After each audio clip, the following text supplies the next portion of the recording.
Welcome to the Polling and Audit Wizard tab of Virtual Supervisor.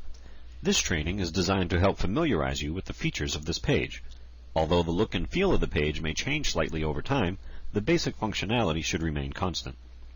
When you first enter this page, Virtual Supervisor will check your stores to ensure they are available to run reports.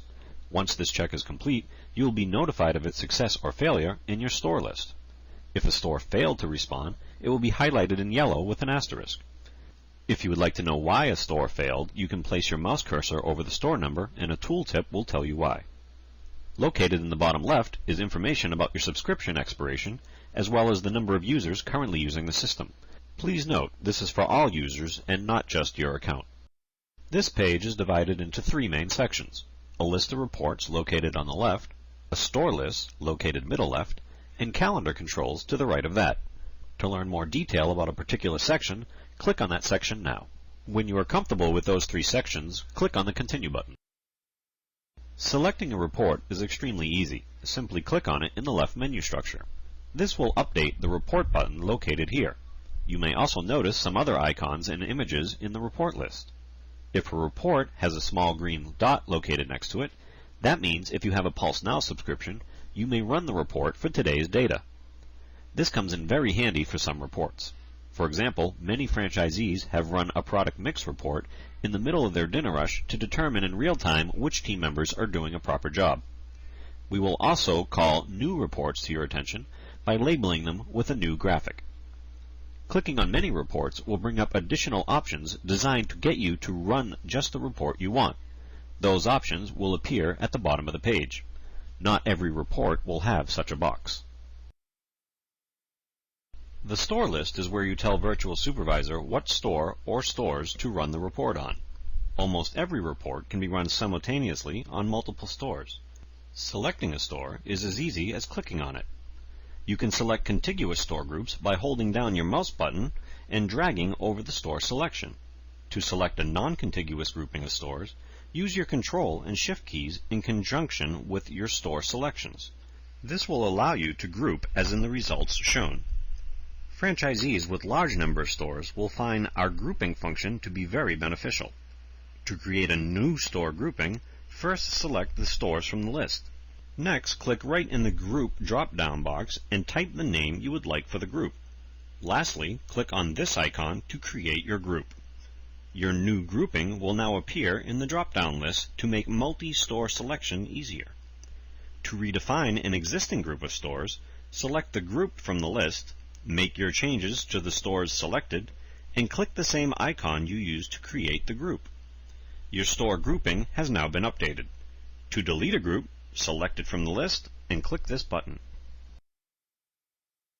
Selecting dates to run a report is as easy as clicking on the begin date and end date calendar. Your selected date will be highlighted in light green, while today's date, if visible on the calendar, will be outlined in light green. Use the single arrows in the calendar's header to move forward or backwards 1 month at a time. Use the double arrows to move forward or backwards in 3-month increments. If you are changing your date range by a large margin, you can click on the month name to bring up a menu allowing you to quickly jump to any month for any year. If you are picking a standard date range, you can click on the Quick Date Selection drop-down, select your option, and the calendar will be automatically updated to reflect your choice. Now that you have the settings exactly as you want them, you run the report you have chosen by clicking on the button located here. Please click on that button now.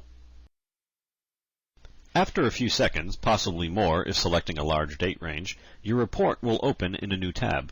If your report opens in a new window instead of a new tab, instructions are located at the bottom of the page to walk you through a few setting changes to make it work a little better. Naturally, the content of this page will change depending upon which report you chose to run, but the toolbar located above the report is the same for each report. If your report is especially long, it will be broken into multiple pages. You can navigate between the pages by using the controls located on the left.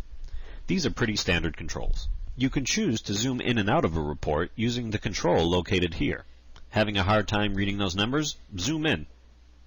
You can search for a particular word or phrase using the control found in the middle of the toolbar.